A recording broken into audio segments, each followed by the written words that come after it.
ልኝ ውድ የኮንዞም ቤተሰቦች እንዴት ናችሁ? የዛሬው ክላሳችን ተጀምሯል። ዛሬ ደግሞ የምናየው ስለ ኬኒዣን ማክሮ ኢኮኖሚክስ ነው። እንግዲህ ከኬኒዣን ማክሮ ኢኮኖሚክስ የተገናኙ ነገሮችን እያንዳንዳቸው በጥልቀትና ግልጽ በሆነ መልኩ ለማየት እንሞክራለን።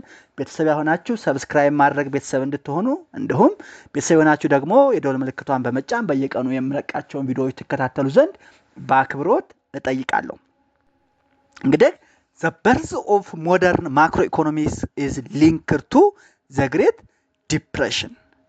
የማክሮ ኢኮኖሚክስ የሞደርን የዘመናዊ ማክሮ ኢኮኖሚክስ ውልደት መፈጠር ከግሬት ዲፕሬሽን ጋር የተያያዘ ነው። It is a worldwide economic downturn that began in 1929 and lasted until about 1939. ይሄ ግሬት ዲፕሬሽን የምንለው በዓለም አቀፍ የሆነ ኢኮኖሚክ ዳውንተርን ነው። ዓለም አቀፍ የሆነ የኢኮኖሚ መዋዠቅ ምን ይባላል? ግሬት ዲፕሬሽን ይባላል። ይሄ ግሬት ዲፕሬሽን በ1929 ተጀምሮ እስከ 1939 ድረስ በፈረንጆቹ አቆጣጠር የቆየ ነው። ማን? ግሬት ዲፕሬሽን። ፊቸርስ ኦፍ ግሬት ዲፕሬሽን ደግሞ ስናይ there was stagnant production. At the time of Great Depression, production was stagnant. Just በቃ stagnant የሆነ production ነበር የነበረው። GDP decreases by 27%. It is very, very, very much. በጣም too much ነው። GDP በ27% ቀነሰ ማለት በጣም ከባድ ነው። Cyclical unemployment emerged. Unemployment increased from 3% to 27%. መጀመሪያ ላይ የነበረው ሳይክሊካል አንኤምፕሎይመንት ስንት ነበረ? 3% ነበረ ሳይክሊካል አንኤምፕሎይመንት። ኋላ ግን ወደ 27% ጨምሯል። ማን? ሳይክሊካል አንኤምፕሎይመንት። ሳይክሊካል አንኤምፕሎይመንት ማለት ነው ያው እንደምናውቀው ቢዝነስ ሳይክል ዳውንተርን ሪሰሽን ላይ ያለ አንኤምፕሎይመንት ታይፕ ነው ሳይክሊካል አንኤምፕሎይመንት። ስለዚህ ቢዝነሱ በጣም ትረፍ ላይ ዲፕሬሽን ላይ ስለነበረና ጂዲፒው ስለቀነሰ አውቶፑቱ ስለቀነሰ ሳይክሊካል አንኤምፕሎይመንትም ከ3% ወደ 27% የጨመረበት ጊዜ ነው ማለት ነው። The problem of high unemployment sustained until 1948. ይሄ አንኤምፕሎይመንት የሚባለው ፕሮብለም እስከ 1948 ድረስ የቀጠለ ነበረ። Price fell but wages was not flexible. ዋጋ በጣም ቀንሷል፣ ወጅ ደግሞ ፍሌክሲብል አልነበረም። The principle of laissez-faire was no more functional. Market economy, the principles of self-correcting market, demand and supply market force እኩል ይሆናሉ። laissez-faire economy principle የሚባለው በዛ ሰዓት ፈንክሽናል አልነበረም። invisible hand of the አዳም ስሚዝ principle ፌልድ አድርጓል። invisible hand ማለት ነው the government lets the market በቃ መተው አለበት፣ አሎን መተው አለበት። no state intervention. ስቴት ኢንተርቬንሽን ዲስረፕት ነው የሚያደርገው። ስለዚህ ማርኬቱን አሎን መተው አለበት የሚለው የአዳም ስሚዝ ፕሪንሲፕል ኢንቪዚብል ሃንድ ፕሪንሲፕል ምን ፌል አደረገ። in general the market adjustment concepts of classicals and neoclassicals didn't work during 1930s. የማርኬት ኮንሴፕትስ ኦፍ ክላሲካልስ ኤንድ ኖ ክላሲካልስ ይሄ ማለት ፍሪ ማርኬት ኢኮኖሚ ገቨርንመንት መግባት የለበትም። ገቨርንመንት ከገባ ምንድነው ኢኮኖሚውን ዲስቶርት ያደርገዋል። ፕራይስ እና ዌጅ ምንድናቸው? ፍሌክሲብል ናቸው። ራሳቸው አጀስት በማድረግ ሪሎጁ አጀስት በማድረግ ይወሰናሉ የሚለው የማርኬት አጀስትመንት ኮንሴፕት ኦፍ ክላሲካልስ ኤንድ ኖ ክላሲካልስ አልሰራም በዛ ጊዜ። ይሄ ሲፈጠር ከዛ ምን አለ ጆን ማይናርድ ኬንስ wrote the book called The General Theory of Employment, Interest and Money. በ1936 ኬንስ ምን ጻፈ ማለት ነው? The General Theory of Employment, Interest and Money የሚል መጽሐፍ አሳተመ። ያ ማለት ኢንዳይሬክትሊ ኬኒዣን ኢኮኖሚክስ ምን ሆነ? ቦርን ሆነ፣ ተወለደ ማለት ነው። The basic assumption of Keynesian macroeconomics are አንደኛው ኢኮኖሚ is unstable due to shift in aggregate demand. aggregate demand shift ስለሚያደርግ ኢኮኖሚው unstable ነው፣ ስቴብል አይደለም፣ ኢኮኖሚው shift ያደርጋል ብሎ አንድ አሰምሽን። ሌላው አሰምሽን ደግሞ ኖሚናል ዌጅ ኤንድ ፕራይስ አር ኢንፍሌክሲብል ስፔሻሊ ዳውንተርን ላይ unlike the classicals and the neoclassical economists, the Keynesian economists assume that nominal wages and price are inflexible. Price እና wage flexible አይደሉም፣ inflexible ናቸው። በተለይ downward flexible አይደሉም። አንዴ ከጨመሩ አይቀንሱም፣ አንዴ ከተሰቀሉ አይወርዱም። so that nominal wages are and price are inflexible አሉ። ልክ ኢትዮጵያ ውስጥ እንዳለው ኢንፍሌሽን አንዴ ዋጋ ከወጣ ነው። ያማ እነሱ ያናሱም ያደርጋሉ። ሌላው larger multiplier effect for change in government spending and tax rate የገቨርንመንት ስፔንዲንግ እና ታክስ ሬት መልቲፕላየር ኢፌክቱ ላርጅ ነው ሃይ ነው ብለው አሱም ያደርጋሉ። መልቲፕላየር ኢፌክት ምንድነው የሚለውን እናየዋለን ወደፊት ማለት ነው። Keynes called for government intervention by suggesting fiscal policy እነዚህ ነገሮች አሱም ካደረገ በኋላ እነዚህ መጽሐፉን ከጻፈ በኋላ ምን አደረገ ኬኒስ? ገቨርንመንት ኢንተርቬንሽን ሰጀስት አደረገ። ገቨርንመንት በፊስካል ፖሊሲ አማካኝነት ወደ ኢኮኖሚው እንዲገቡ ምን አደረገ? ሰጀስት አደረገ። he emphasized effective demand or aggregate demand and proposed expansionary policy እንዲከተል ምን አደረገ? ሰጀስት አደረገ። he emphasized effective demand or aggregate demand የሚባለው ኬንስ aggregate demand ፈንክሽን የሚባለው ማለት ነው። በዛ ጊዜ የተፈጠረ ነው። እንድ ምን አለ? proposed expansionary policy እነዚህ expansionary policy ምን ሊሆኑ ይችላሉ? either expansionary monetary policy ሊሆኑ ይችላል ወይንም expansionary fiscal policy ሊሆኑ ይችላል። expansionary fiscal policy የሚባለው reduce tax ነው። government expenditure መጨመር ነው። expansionary monetary policies መኒ ሰፕላይ መጨመር ነው። ኢንተረስት ሬትን መቀነስ ነው። በእነዚህ ምክንያት ገቨርንመንት ወደ ኢኮኖሚው መግባት አለበት ብሎ ሰጀስት አደረገ ማለት ነው። ማን? ኬንስ። thus policies are fiscal and monetary policies ብያለሁ። አሁን የነገርኳችሁ ነው። ለምሳሌ ኤክስፓንሽነሪ ፊስካል ፖሊሲ ስንወስድ ለምሳሌ ኢንክሪዚንግ ገቨርንመንት ኤክስፔንዲቸር ምንድነው? ኤክስፓንሽነሪ ፊስካል ፖሊሲ ነው። ፊስካል ፖሊሲ ነው። ገቨርንመንት ኤክስፔንዲቸር ሲጨምር አግሪጌት ዲማንድ ይጨምራል። ኦብቪየስ፣ ምክንያቱም እያንዳንዱ ግለሰብ ወደ ኢኮኖሚው ምን ሆኗል ማለት ነው፣ ገንዘብ ስለገባ። አግሪጌት ዲማንድ ሲጨምር ፕሮዳክሽን ወይም አውትፑት ዋይ ይጨምራል።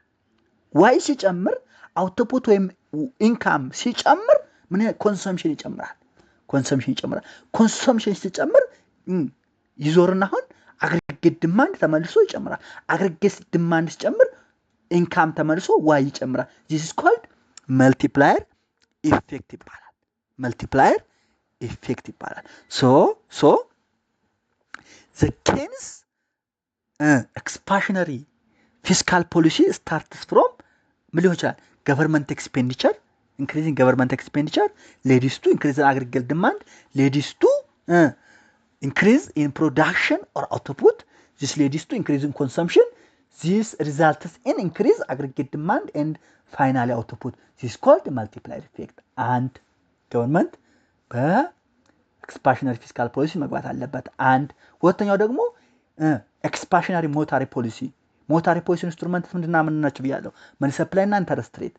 ለምሳሌ increase money supply ቢያደርገው በmonetary policy, when the government increases money supply ምን ያደርጋል? ኢንተረስት ሬት ምን ያደርጋል? ይቀንሳል። ኢንተረስት ሬት ሲቀንስ ምን ያደርጋል? ኢንቨስትመንት ይጨምራል። ኢንቨስትመንት ሲጨምር አግሪጌት ዲማንድ ይጨምራል። አግሪጌት ዲማንድ ሲጨምር አውትፑት ይጨምራል። this is called ምን ይባላል? መልቲፕላየር ኢፌክት ይባላል። መልቲፕላየር ኢፌክት ይባላል። but all the increase in money supply may be absorbed or held at the existing interest rate are especially recession is deep. ነገር ግን ሁሉም መኒ ሰፕላዮች ኢንክሪዝ መኒ ሰፕላይ ምን ሊሆኑ ይችላሉ? አብዞርበር ሊሆኑ ይችላሉ። አብዞርበር ሲሆኑ ደግሞ ኢንተረስት ሬቱ ኤግዚስቲንግ ከነበረው ሊሆን ይችላል በሪሰሽን ጊዜ ለምሳሌ ማለት ነው። ሶ ይሄ ምን ይባላል? the economy is in liquidity trap ሆነ ይባላል። liquidity trap ሆነ ማለት ነው መኒ ሰፕላይ ኢንክሪዝ ኢን መኒ ሰፕላይ አብዞርብድ ሆነና ኢንተረስት ሬቱ በኤግዚስቲንግ ኢንተረስት ሬት ከቀጠለ ምን ይባላል? ሊኩዊዲቲ ትራፕ ይባላል። with liquidity trap the classical model is incapable of producing equilibrium. ኬንስ ምን አለ? ሊኩዊድ ትራፕ ካለ ክላሲካል ሞዴሎቹ ኢንካፔብል ኦፍ ፕሮዲውሲንግ ኢኩሊብረም የሚባል ነገርን ፕሮዲውስ ማድረግ አይችሉም ይላል ማን? ኬንስ። ስለዚህ ይሄ ምን ያሳያል ማለት ነው? ዘ መልቲፕላየር ኢፌክት ኦር ዘ ኤክስፓንሽነሪ ፊስካል ኤንድ ሞኔታሪ ፖሊሲስ ማለት ነው። ዘ ክላሲካል ኢኮኖሚክ ሞዴል assumes that markets are always efficient and that individuals respond rationally to change in money supply and interest rate. ክላሲካሎች ብሎ አሱም ያደርጋሉ ማርኬት ሁሌም ኤፊሽንት ነው። ኤፊሽንት በመሆኑ የተነሳ ደግሞ ኢንዲቪጁዋሎች ራሽናል ናቸው። ራሽናል ስለሆኑ ደግሞ ቼንጅ ኢን መኒ ሰፕላይ እና ኢንተረስት ሬት ምን ያደርጋሉ ማለት ነው? ሪስፖንድ ያደርጋሉ። ራሽናሊ ሪስፖንድ ያደርጋሉ ብለው አሱም ያደርጋሉ ማን? ክላሲካል ኢኮኖሚክ ሞዴል። however in liquidity trap the model which means the classical model fails to predict how the economy can achieve equilibrium because traditional mechanisms like lowering interest rates to stimulate spending do not work. እንግዲህ በሊኩዊድ ትራፕ ጊዜ ክላሲካል ኢኮኖሚስቶች ኢኮኖሚውን እንዴት በቃ ኢኩሊብረሙ መቼ ነው አቺቭ የሚያደርገው ብሎ ፕሪዲክት ማድረግ አይችሉም። ምክንያቱም ትራዲሽናል ሜካኒዝም የሚባለው ኢንተረስት ሬት ሎር ሲሆን ስፔንዲንግ ስቲሙሌት ይሆናል የሚለው ስለማይሰራ ማለት ነው። ሶ ኬኒስ ፕሪፈርድ ፊስካል ቱ ሞኔታሪ ፖሊሲስ ባይ ዘ ወይ ኬኒስ ኤክስፓንሽነሪ ፊስካል ኤንድ ሞኔታሪ ፖሊሲ በፖሊሲ መጀር ገቨርንመንት ኢንተርቬን ኢኮኖሚ ላይ ኢንተርቬን ማድረግ አለበት ብሎ ሰጀስት ያደርጋል። ሰጀስት ማድረግ ብቻ ሳይሆን ደግሞ ኬኒስ ከሞኔታሪ ፖሊሲ ይልቅ ፊስካል ፖሊሲ ምን ያደርጋል? ፕሪፈርድ ያደርጋል፣ ይመርጣል። ኬኒስ focused primarily on short-term cure for immediate problem almost regardless of long-term results of the cure. ኬኒስ ምን ያደርጋል? ፕራይመሪሊ ፎከስ የሚያደርገው ሾርት ተርም ኩር ላይ ነው ኦር ኢሚዲየት ፕሮብለምን ማገገም ላይ ነው። ሎንግ ተርም ኩር ላይ ብዙ ኦልሞስት ሪጋርድለስ ነው። ምንም ያን ያክል ፍላጎት እንደውም ኬኒስ ዜር ኢዝ ሎንግ ራን ነው የሚለው። ሎንግ ራን የሚባል ነገር የለም ይላል ኬኒስ። ሎንግ ራን የሚባል ነገር የለም። ሰዎች ዛሬን ነው የሚኖሩት። ሎንግ ራን የሚባል ነገር የለም። በዚህ ምክንያት እሱ ፎከስ ምንድነው? ሾርት ተርም ወይም ኢሚዲየት ፕሮብለም ላይ ማለት ነው። but increase in aggregate demand may increase inflation for a given supply. supply constant ከሆነ aggregate demand ሲጨምር inflation ሊጨምር ይችላል። and increase in aggregate demand may decrease long term growth rate by decreasing saving or investment if firms or people decide not to accumulate wealth in fear of future increase in tax. እንግዲህ ፈርሞች ወይም ግለሰቦች በወደፊት ታክስ ሬት ይጨምራል ብለው በማሰብ ዌልዛቸውን አኩሙሌት ካላደረጉና ሴቪንጋቸውን ከቀነሱ አግሪጌት ዲማንድ መጨመሩ ሎንግ ተርም ግሮዝን ይቀንሳል። ኢንክሪዝ ኢን አግሪጌት ዲማንድ ዊዝ ሎወር ሎንግ ተርም ግሮዝ ሬት። እንግዲህ በዚህ ምክንያት ሎንግ ተርም ግሮዝ ሬቱ ሎወር ከሆነ increase in aggregate demand with lower long term growth rate, the economy would create fewer jobs and thus unemployment rate would rise.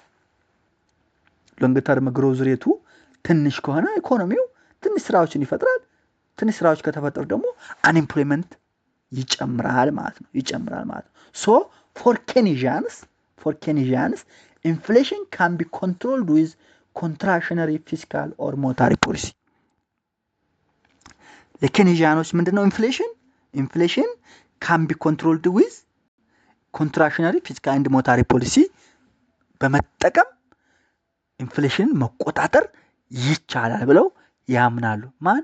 ኬኒያንስ። አሁን ኢትዮጵያ ብሔራዊ ባንክ ወርለስ የኬኒያን እንትን ሰምቶ የሆነ አክሽን እየወሰደ ይመስላል። በዚሁ አቶ መለስ ዜናዊ ኢኮኖሚስት እንደነበሩ የሚባል ነገር አለ። ኬኒያን ኢኮኖሚስት ናቸው ማለት ፌቨር ያደርጋሉ ማለት ነው። የሱን ቲዮሪ ተከታይ ናቸው። ሌሎችን መንግስት ደግሞ አቋም ሲሰማ ነግራቸዋለሁ። so inflation for Keynesians, inflation can be controlled with contractionary fiscal or monetary policy. In general, macroeconomics, which the second branch of economics, is emerged by Keynes or because of Keynes.